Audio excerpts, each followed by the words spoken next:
Good evening and welcome to the Indie Voice Show, where artists can listen, learn, and grow with knowledge empowering success. And now, here is your host, singer, songwriter, entrepreneur, Miss Wendy Hicks. And we are live. Hello, my Indie Voice family. How are you guys? I hope that you had a fantastic Thanksgiving. I know I did. And, you know, I had folks, my family and friends, had some out-of-town relatives come in, and we went to Facebook Live and walked around and asked people what they were thankful for. And I'm thankful for life in general. I'm thankful for the relationships, the people that are in my life, my family. You know, just, again, it's just this overwhelming joy in being here in this moment. So I hope that, again, you guys had a wonderful and joyous Thanksgiving. So now, this is the Indie Voice Show, and for those of you that are newcomers, this is a show that seeks to empower independent artists with knowledge and information, resources that will help them get their projects up and running. As an artist myself, I realize that there are things there are reasons why people are unable to fulfill their musical dream, whether it be, you know, they think that they're too old, too young, too big, they don't fit, you know, whatever industry standard that we have grown accustomed to or that we've adjusted ourselves to. But it's never too late. And if you are equipped with knowing some of the industry folk here in the area, like the songwriters, the producers, and increase your network of friends, then it can very well happen. So I introduce you to artists that through their experiences, they share information and they are very inspirational. Now, today's guest, I had a chance to have a very in-depth conversation with him this morning, and I tell you, I was super, super excited. First, shout out to Kevin Prince. Thank you so much for connecting Willie Bradley and myself. Willie Bradley is a musician. He's a jazz trumpet player, and horn. Okay, and he has just released a project recently called Going with the Flow, but his whole entire story is inspiring, and it encompasses everything that we talk about on the show about, in terms of, making sure you are available, be in that space, be open to relationships, be open to collaborations. Know that, again, no matter what the circumstance, it's never too late. You can overcome any obstacle, and he will share, his journey, and it is, again, a very inspiring story. He talks about how he will share how he was able to fund both of his musical projects through GoFundMe campaigns, which a lot of you, want to understand, like as far as strategies for marketing and raising money, and we need to know how important it is, how important it is to represent ourselves in the best light possible. Showing up, again, being in the right place at the right time, really being able to leverage your relationships. So, again, there's just so much to go over. And so we're going to get started right away. Willie will join us via, FaceTime in a few seconds or in a few minutes. We're going to first show a quick clip. It kind of introduces him. It's a 4-minute video that talks about his upcoming project and some of the things that he's been working on. So take a quick look at that, and then we'll be right back. It was always my dream to be able to do an individual solo CD. And what it does is it allows me to find out if I can stand on my own name. The reason why you should buy Another Day in Time is because I was definitely at another day in time in my life. And it has a lot of significant meaning because it was me growing out of the old Willie into a new Willie, and it's also a dream come true. It's Another Day in Time. It is the title cut from my CD.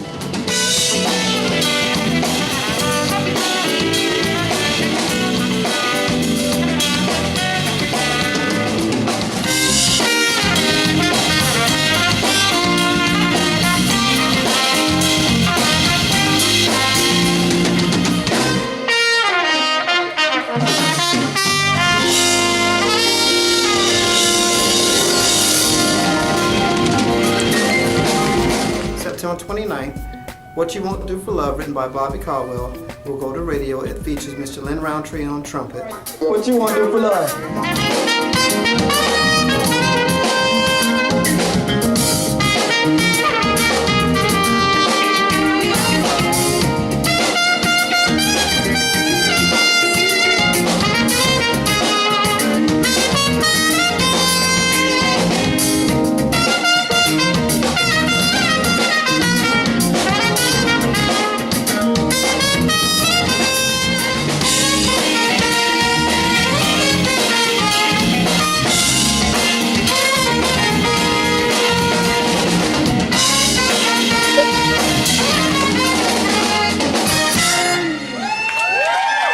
You can also find the CD on my website if you'd like to purchase a copy, and it's www.williebradley.net. And I really would like for you guys to purchase my CD because I'm an independent artist and I really need your support. Thank you.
But still, Kevin's trying to get on that forever. Everybody know Kevin. That's the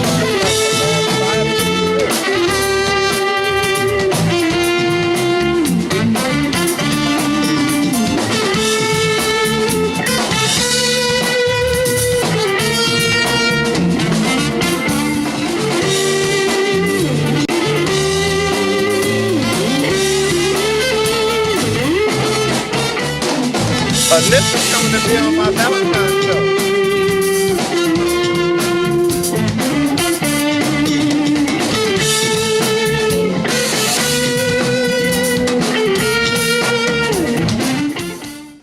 And we're back, and we have live, for those of you that are watching on listenvisionlive.com, you will see Willie Bradley on the screen. You know, we are leveraging technology to the fullest. He is in his car riding. He graciously accepted an invitation to interview, answer a few questions, you know, share the knowledge, and I thank you for that.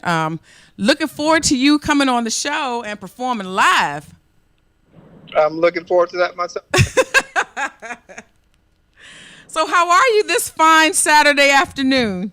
I'm doing fine. I'm just out running errands like independent artists have to do. I just got done mailing out the last 50 or 60 packages to patrons who donated to my GoFundMe campaign.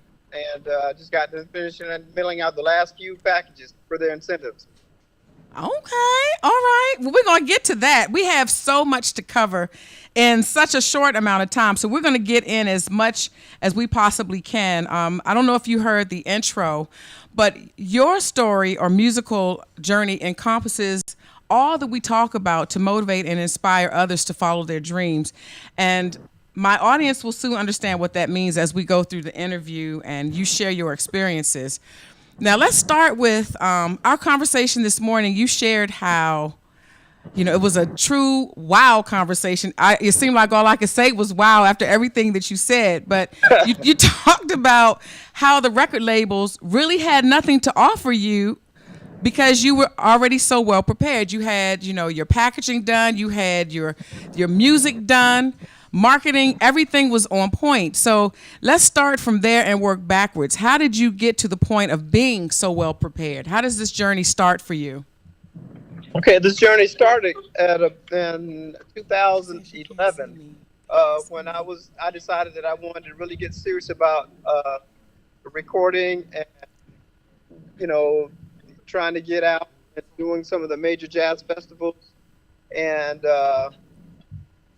I had to start somewhere, and I realized that, even though I wanted to do those things, I wasn't prepared, meaning that I didn't have my own website, I didn't have an EPK, I didn't have a press kit, I just didn't have what I needed to get there, to be on that stage just yet. But after going through an artist development agency, it prepared me from A to Z, clear map to complete everything I needed in order to have the foundation I needed to move forward. Okay.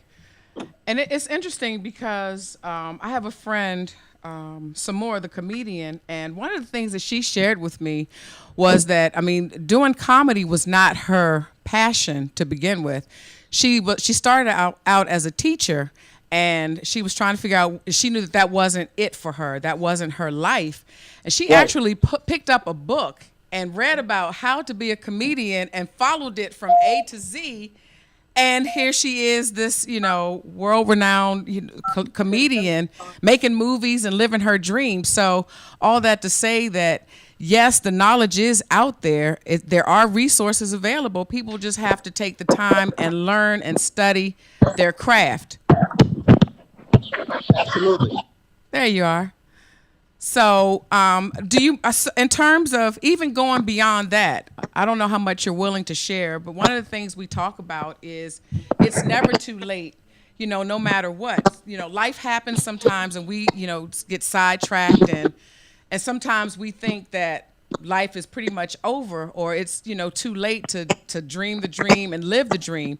So can you share some of the things that you were faced with that brought you to the point of even wanting to invest as much time and energy as you did to get to the point where you are now? Okay, I like. Wait a minute. Wait a minute. Hold on. I can't really hear you. Hold on. Okay, try it again. Okay, like the young lady you were talking about. Yes. Can you hear me now? Yes.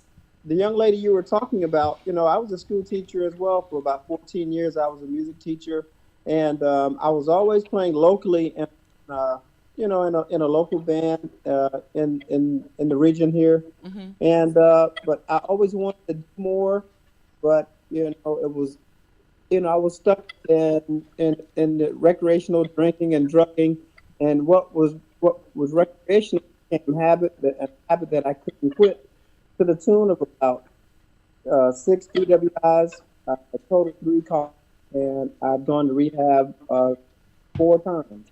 Mm-hmm. And the last time I went to rehab, it was like, while I was using, I was just really frustrated at not being able to fulfill the dreams that I knew that I could do and I had the ability to do. I had a fear of success and fear of failure, which was hindering me from moving forward. Mm-hmm. And, after overcoming the obstacles of drug and alcohol addiction, it took a while. The last time I went to rehab, I forced to go by a judge. I was either going to serve 26 months in prison for being an habitual DWI driver, or I had to obligate to 6 months in an inpatient rehab facility. And if I left, I was going to activate my prison sentence immediately, and I was going to serve every day. Mm. So needless to say, I obligated to go to the rehab facility, and I stayed 2 months shy of 2 years. Okay. Wow. Okay. All right. Because I did a lot of damage at home, and even after 6 months was over, I still couldn't come home. I still had to stay at the rehab facility after a year, and even after, you know, uh, 6 months even after that. So I was spiritually bankrupt at the time, and I just had to start over. I just had Wow. to start over, and then starting over, the Lord removed everything that was distracting me from Him, Hmm. and and I just started, really, really digging down deep within myself, and decided that I was going to do all of the things that I really wanted to do, and and I always wanted to be a recording artist, and I always wanted to play at the major jazz festivals. I always wanted to do some of the. I always had some big dreams, and I was just afraid to try it and go for it. Hey, the Lord put some stuff in me that, I don't know what it was, but I got rid of all the fear. He removed all the fear, and I started, checking out people that were doing the things that I wanted to do. Rick Braun, Chris Bodie, all the major artists or trumpet players on the scene. I was going to their websites and looking at what they were doing and the places they were playing. And and once I with the art development agency, I told her what I wanted to do, and she just had a plan for me. And I just, you know, I sit down on my computer every day, 8 hours a day, with a full time job, and got it in. Wow. Went to work. Okay. So in terms of, I'm hoping that people can hear. I mean, it sounds like it's going in and out. I don't see anyone. It's breaking up a little bit. I'm not getting any comments on Facebook Live, but so what you were sharing with us was in a nutshell. Despite the obstacles that you had that you overcame with, drugs, alcohol, and possibly facing time in jail, and then overcoming the fear of failure and the fear of success. One of the things, so is it okay to assume then that the fear of failure and success subsided because you pretty much felt like there was nothing more to lose, or you got to a point where you said it's all or nothing? Well, it wasn't even that. It was like, hey, you know what? After being so, having low self-esteem, from drug and alcohol use and being beat down so much, by the drug and alcohol. Hey, it's like, man, I had nowhere else to go but up. I became transparent, and I had nothing else to lose. Okay. And I was like, well, man, I'm 45 years old, and that's like, hey, man, I think I got a good 20, 25 years left in this thing, and I'm just gonna go for it. Right. Okay. The Lord removed all doubt. And, right now in my mind, success is the only option. Okay. And my whole, after coming out of the rehab facility, my whole outlook on life had changed. There was no more self-doubt. I was confident in myself and all that I could do. And once you have those ingredients, it's nothing else to achieve but success. Right. Okay, so we've bypassed that. Now let's talk strategies. Your strategies you talked about when we spoke earlier with funding for your music project. So you researched as much as you could in terms of how to get started, what needed to be in place. Let's talk about, and then also not being afraid to ask for help, which was where the funding part comes in. You mentioned that you set up a GoFundMe campaign, and obviously it was successful because you used it twice to do your projects, correct? Yes, I did. Can you hear me? Yes, much, much better. Okay. Beautiful. Well, on the first CD, I just decided that I was going to pull together a sponsorship letter of my own, and I just kind of pulled the sponsorship letter together, and I sent it out to some close friends and family, and I was able to raise about $5,000 to $6,000 on the first project, and I was able to get it done that way. I didn't do a GoFundMe project, but I knew that I had enough people that I knew that saw what I had come through and believed in me enough to help me through the project, and I did. Wow. Okay, that was very successful.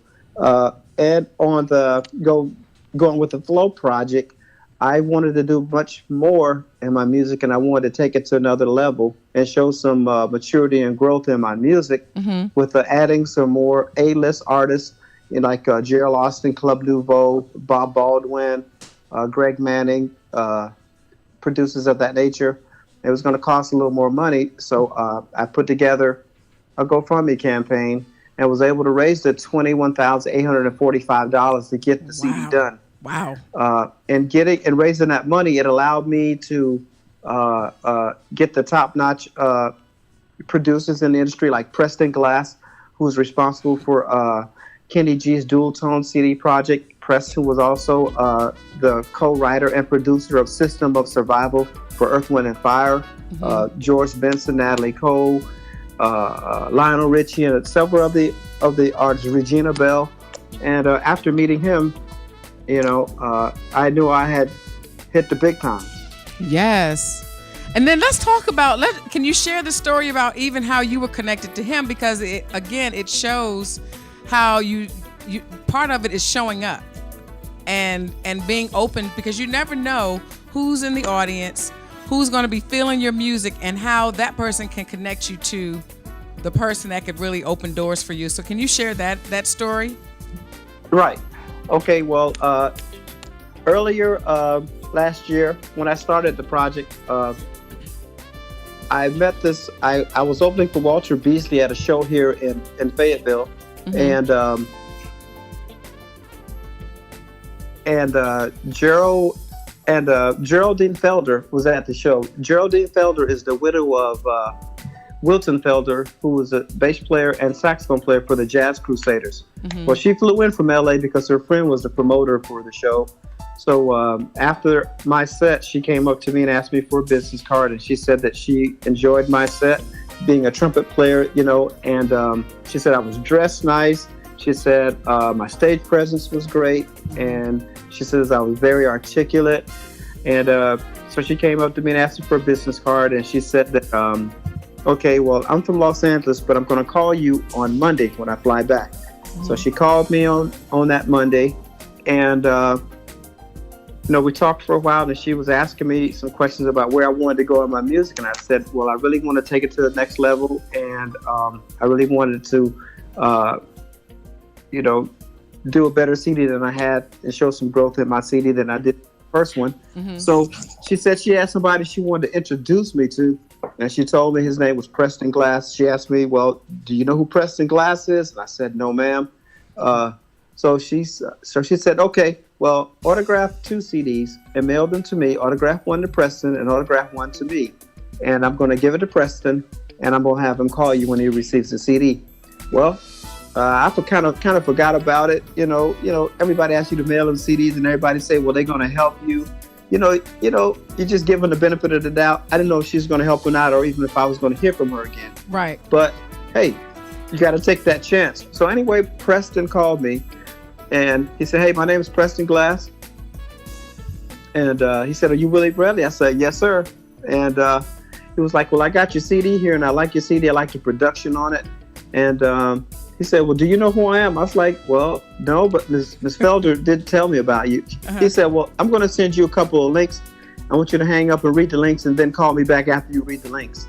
So Preston sent me the links, and I read the links. And when I started reading the links and looked at his repertoire of people and artists that he had worked with, and my mouth dropped. It knocked my socks off. And I knew right then, I had really, really hit the jackpot when it came to meeting the people I needed to have in my life to take me to the next level. Right. And he has done just that.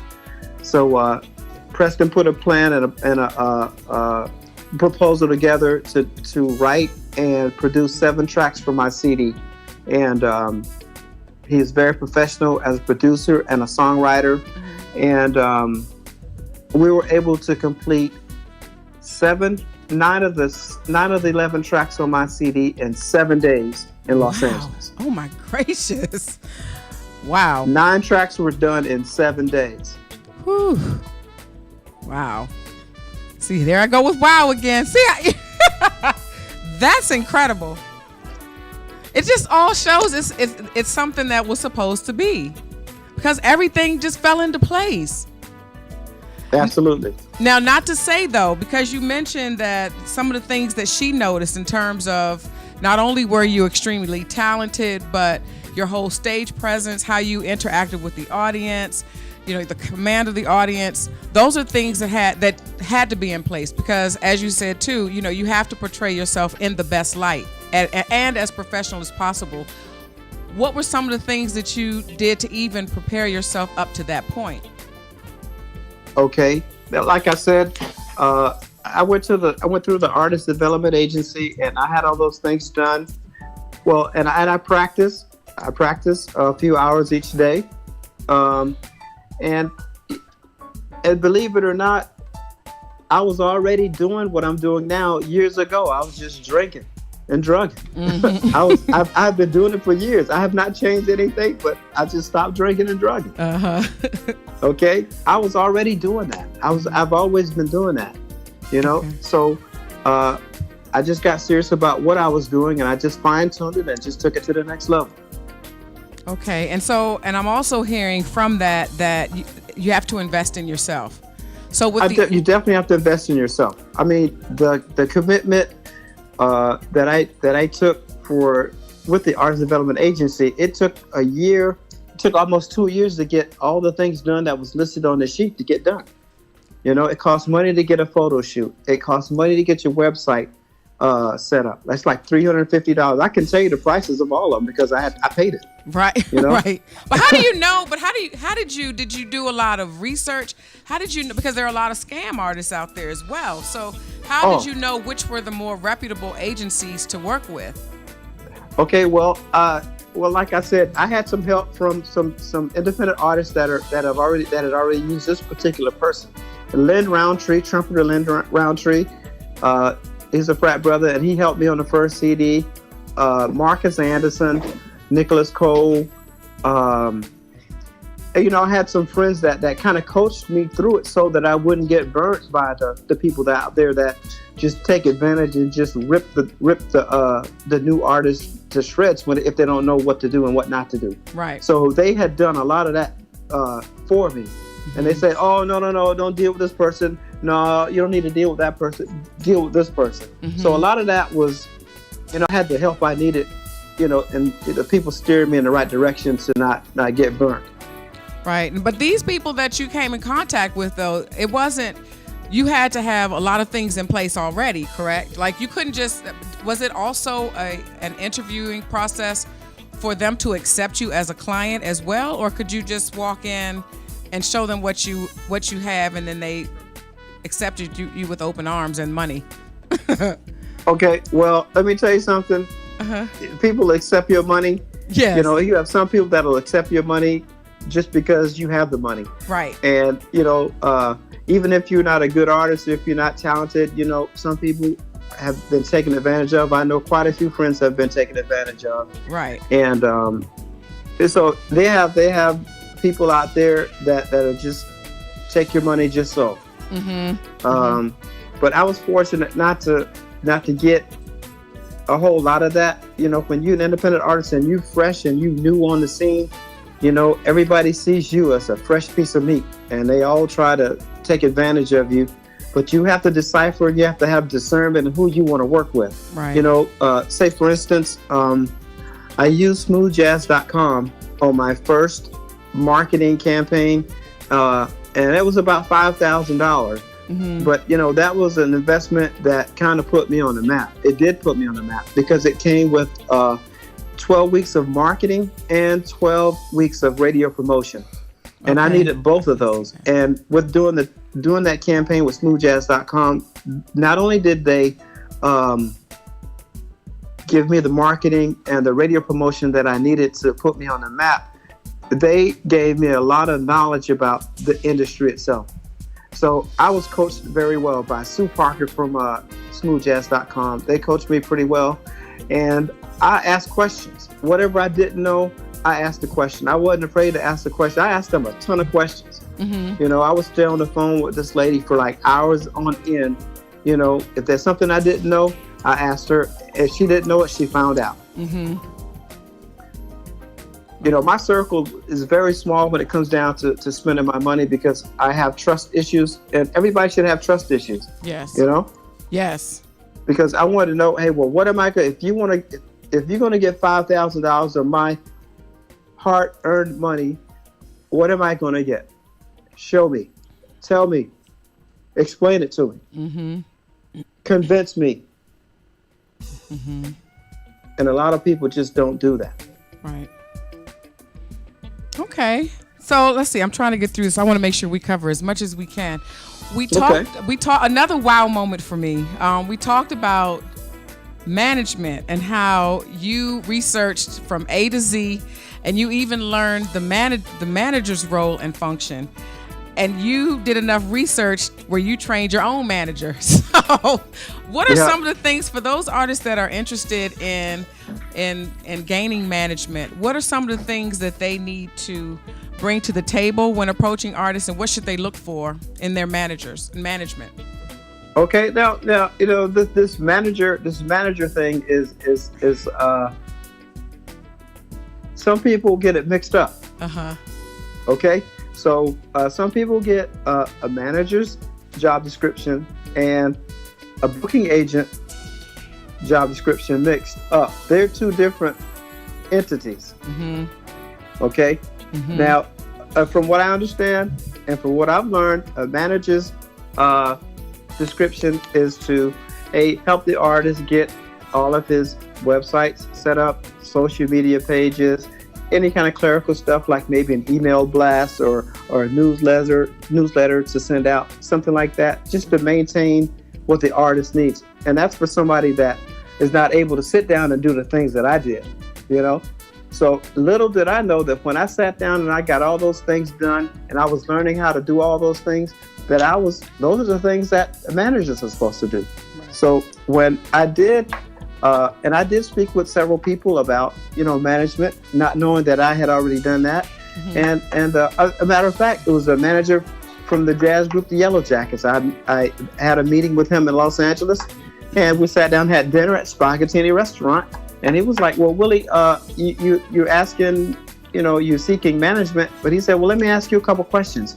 He said, well, do you have a website already? I said, yes, sir. He said, do you have social media pages set up? I said, yes, sir. He says, well, do you have NEPK? I said, yes, sir. He said, do you have a physical press kit? I was like, yes, sir. Uh-huh. He says, well, those are the things that managers do.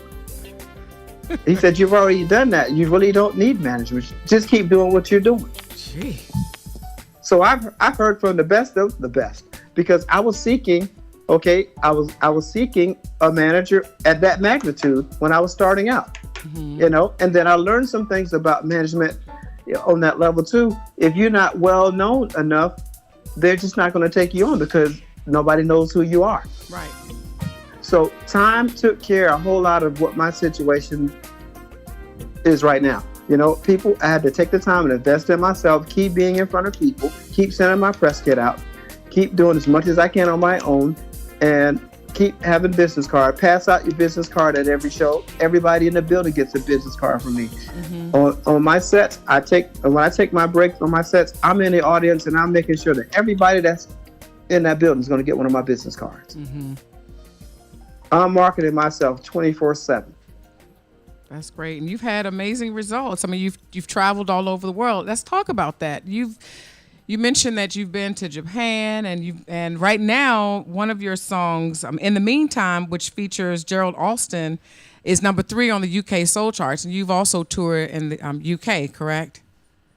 Or are you heading there? No, I've been touring in the UK, but I've been to France. I don't know if that's the UK or not, geographically. Europe, yeah.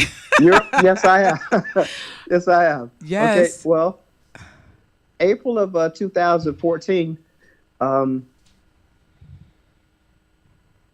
got a call from the original, from Roosevelt Johnson from the James Brown Band. He was James Brown's right-hand man for about 40 years, and they needed a trumpet player to go on tour with them.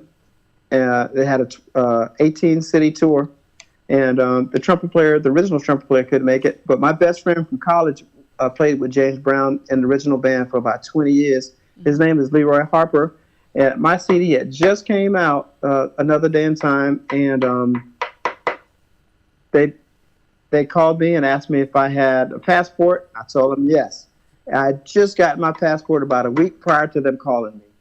And They asked me if I was available for the dates, and they gave me the dates, and I told them yes.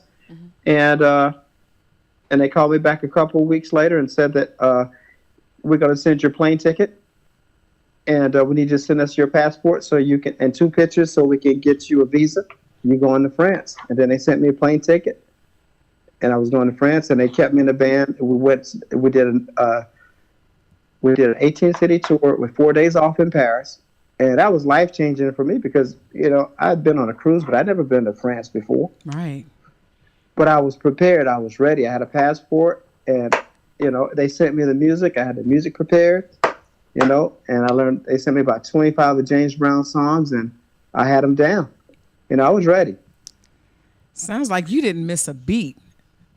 I haven't missed a beat. I have not missed a beat since 2011, since I started, with the Another Day in Time project. But let me I have not missed a beat. So let me ask you, because I was talking to someone about I was sharing with someone your story, and I was really excited. And one of the things, this is what I haven't made it to the level to where you are as of yet.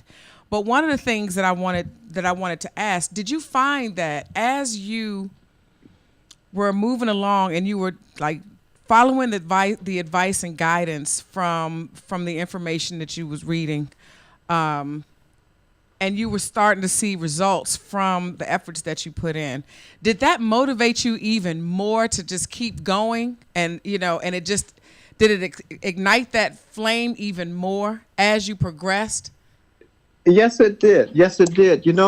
I try not to get discouraged. And a lot of discouragement came with me sending out my press kit so much and then not getting selected for some of the engagements that I really wanted to play. Mm-hmm. And then, somebody spoke with me. One of the promoters said, well, Willie, we've been watching you, so it's going to, you just keep doing what you're doing and your turn will come. Right. But you can't stop. You have to keep moving, Mm-hmm. You keep moving. Sometimes you think that you're not making any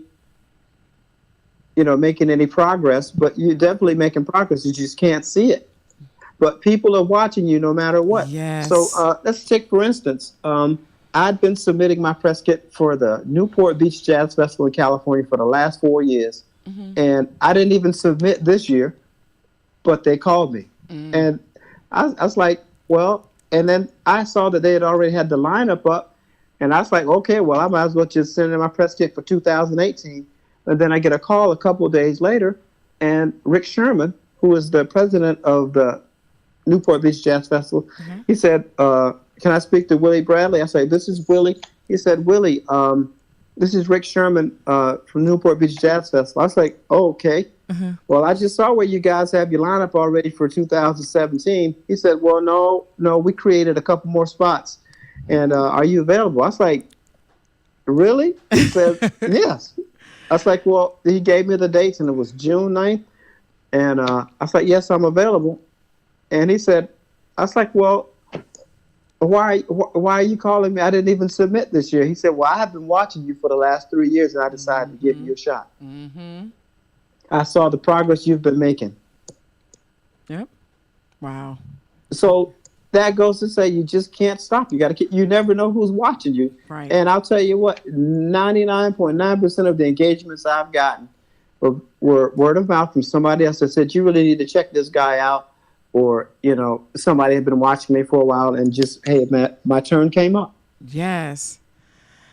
Gosh, I have more questions that come. It's like everything you say, I get more questions in my head. One more question before we go to break, because I do want to show your video. And keeping in line with what you just said, in terms of your following, the people that supported you before and those that are supporting you now, was there ever a time, though, that you felt like you didn't get the support that you thought that you may get from your friends? And not because people want to be malicious. I understand that folks have lives and they can't make every show. But I know that what I see here in D.C., one, there are a lot of people that support each other in groups. And I would love to see where folks ventured out and and supported more of those folks outside of who they know. But what was that like for you? Again, you never know who's watching, and people are secretly watching. They're just not saying anything.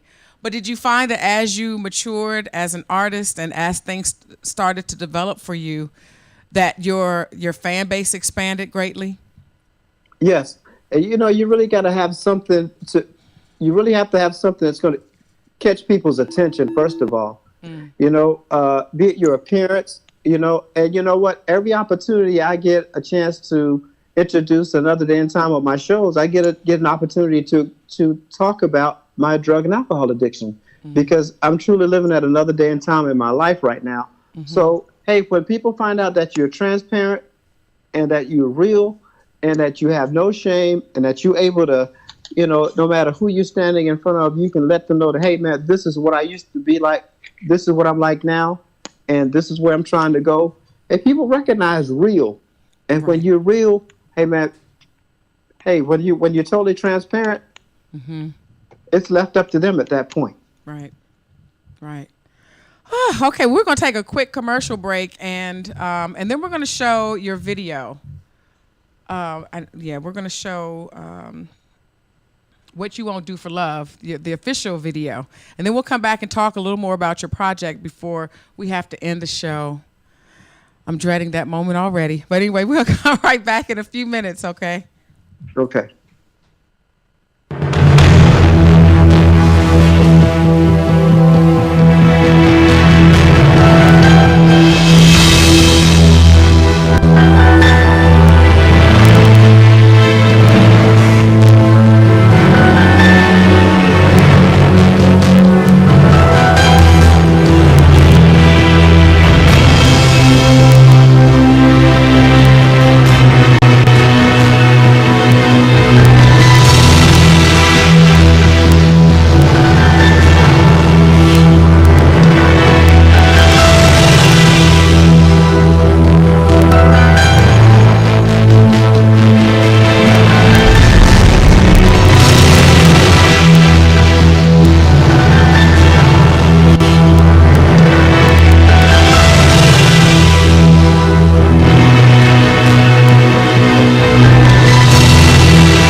tell my aunt, I bought it today.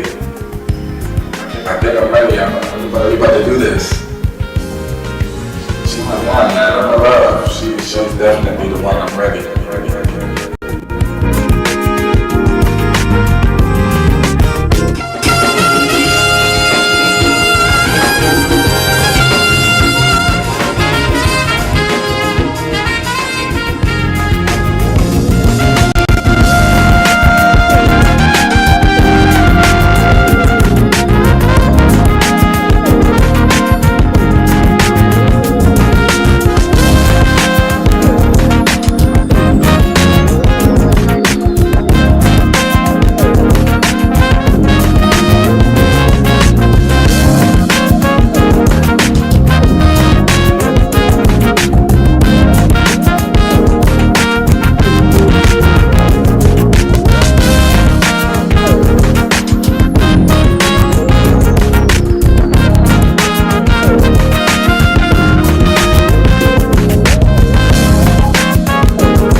Love it.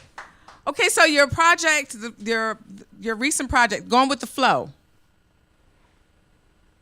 Okay. All right, and it is now. Tell people how they can. We talked a little bit about the collaboration and some of the collaborations, and one of the songs. In the meantime, is doing very well in the UK right now. And I know that you say you're planning on having a CD release here, hopefully sooner rather than later. We're working on that. Can you tell the viewing audience how they can stay connected, where they can purchase CD? Okay, you can stay connected by checking out my website. It's www.williebradley.net. And if you want to sign up for my newsletter, you can go to your text message and type in the number 22828. And in the message line, type in W. Bradley. And it'll give you all the prompts to put in your email address so you can get a copy of my newsletter at the first of every month. Mm-hmm. And that's where you can also purchase my music at my website. You can get an autographed copy or you can get downloads. Everything is on my website, www.williebradley.net. All right. Well, thank you so much. We're going to close the show, but before we end, we usually do a Set Your Mind, Set Your Week, just some inspiration for folks as they go on to move on to the next week. Can you just give 2 quick tips to the next generation of artists that are watching, quick tips, advice that you can offer, things that they can do starting out? First of all, if you've got a dream or the Lord's giving you a vision about something that you're able to do, don't waste your time and not act on it. Act on it immediately. If you got a gut feeling about something that you really want to go for, mm-hmm. go for it. And don't let anybody else around you put self-doubt into your dream. Your dream is your dream. And no matter how old you get, you can follow that dream. Great advice. And one more, possibly? Have faith in God, because trust God and not the people around you. Right. Excellent. Well, thank you so much. Again, we have more to cover, but we're going to cover it when you come back and we get to see you perform live. I'm going to claim that. Claim it. But thank you so much for taking the time. It was a great interview, great story, and I'm sure that someone or some people watching were inspired and motivated by it. So talk to you soon. Look forward to seeing you. Thank you, Wendy, for having me on your show. I really appreciate it. Thank you. Thank you guys for watching. Love you guys. Bye.